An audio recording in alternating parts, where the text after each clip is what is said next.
Morning gang, welcome back to Hollywood Hills. So for the last 2 weeks we've been reviewing the final round of Farm Jam. What happened last week though was I was out there with the GXCC club, which picked up the hosting of the final double header round of the National Off-Road Championships. Now it's been an up and down season this year. There's been 2 venue changes, which from my count hasn't happened in the last 10 years. So a little bit of a scrappy season, and it did affect the championship as well. So let's just run through what went down on the weekend and how it affected the titles. We'll start things out with our 125ers.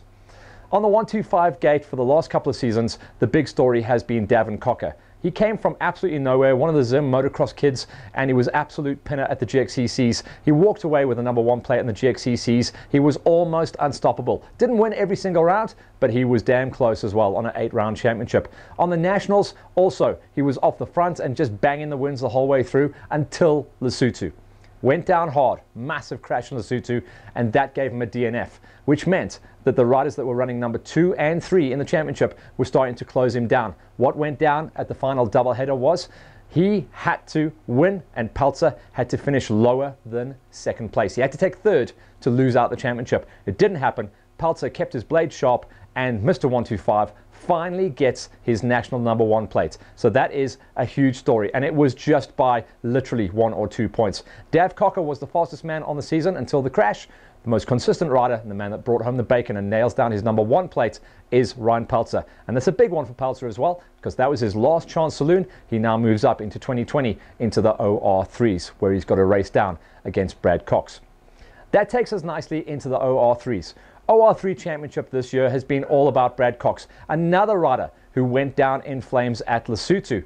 That gave the championship points lead to Hayden Cole. Now Hayden is, again, like Pelzer on the 125s, solid and consistent, 2s and 3s the whole way through the tour, and then all of a sudden, coming into the final doubleheader round, he had a 3-point championship lead. It was up to Bradley Cox to win both days. That's the only way he could get the job done. More than that, Hayden had to finish outside the top 3. That's exactly what went down. Hayden just couldn't come to terms with the tough, rough conditions, and it really was a brutal terrain out at Zorgvliet. Brad went 2 for 2 on the weekend, walks away with his first #1 plate, and no doubt will be trying to defend that going forward into 2020. We haven't heard whether he's going to stay on the small bikes or move up into the intermediate category. That's the OR2s on the 350s. Right now, he is strong enough to run the pace and try and hold on to the #1 plate. On the OR2s, it became a 2-horse race. The guys that were running 3s, 4s and 5s were just a little bit too inconsistent. It became a 2-horse race out front between Gareth Cole, the defending champion, and the rider that moved up from being #1 plate in the OR3s last season, Jazz Coetzee. He started to find his form. He instead, on the season, just couldn't find his groove, couldn't go and chase the big numbers. That was until the final 2 rounds. He was absolutely unstoppable. He walked away with a top 3 overall finish on day #1 and an overall. That meant he was the first man to see the flag on the final event of the season, and that's huge. I can count on my hand the number of times small bikes have walked away with the overalls, and that's a big story for him as well. So Jazz Coetzee backs up his #1 plate from last season on the OR3s. He takes another #1 in the OR2s. There's only one place to go after that. Does look like, though, he's going to be staying on the 350s going forward into 2020, and commiserations for Gareth Cole.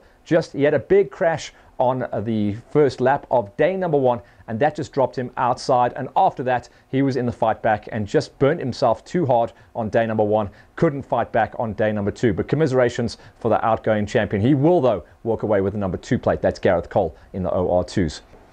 For the OR1 class, it was all about Ross Branch trying to defend the title and go for his #4. Remember, he has been unstoppable the last 3 years. Kenny has had to walk away with the #2 spot, but this season Lawrence Mahoney came back into the fray, and he was going to be running, certainly in the early part of the tour, that was rounds 1, 2, 3 and 4 on his magical 500. Seems to be the only guy that could tame the big beast.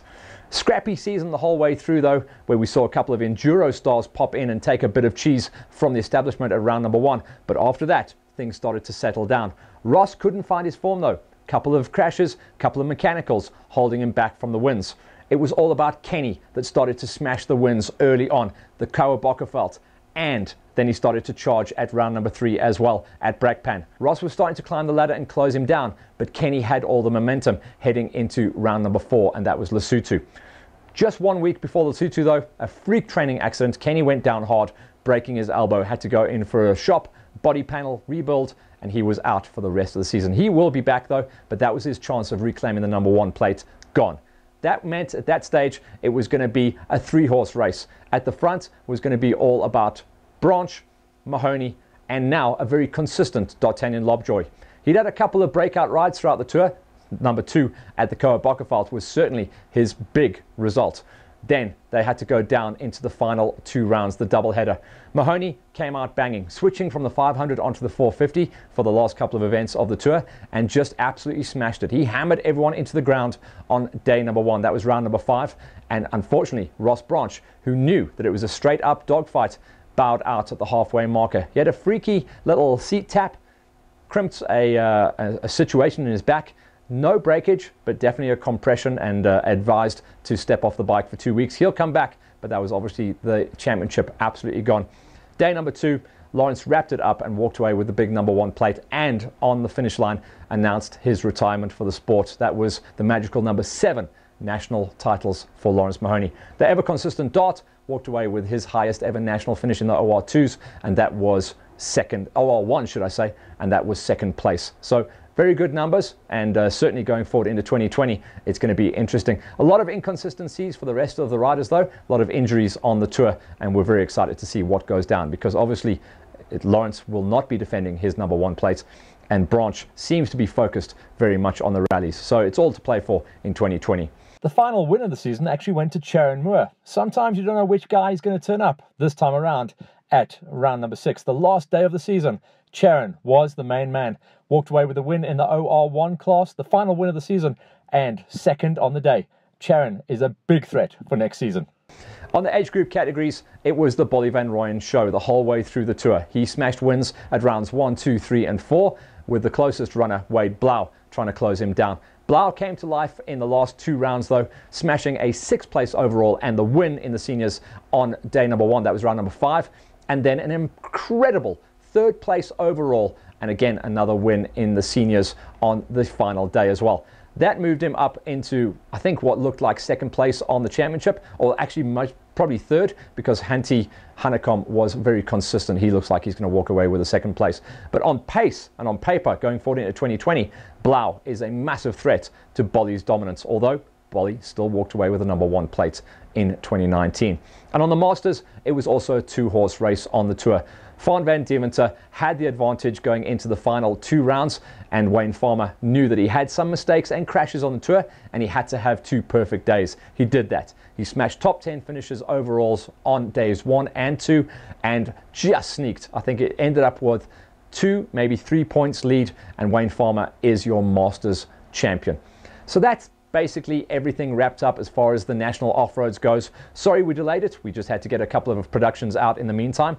So what else is coming around the pipe? Well, this weekend, our buddy up at 424 up in Middelburg, John Horsforth, has got a fantastic event coming around the corner. So I hope you guys will go up and support him. He does a little bit of off-road, and he looks after the guys on the superbikes. So that's this weekend on the 23rd of November. They're going to have bikini bike washes. They're going to have lucky draws. They're going to have all kinds of amazing stuff happening. A very good entertainment day. So if you guys are up there on a little bit of tarmac screamers, go and support our good buddy John Horsforth as far as his 424 racing initiative goes.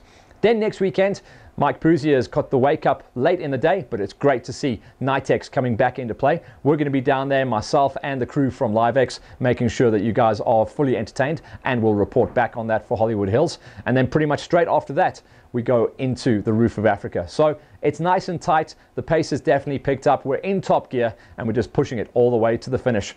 We will be bringing you reports on all those events in the next couple of weeks. For now, we sign off. Have a great week. Cheers.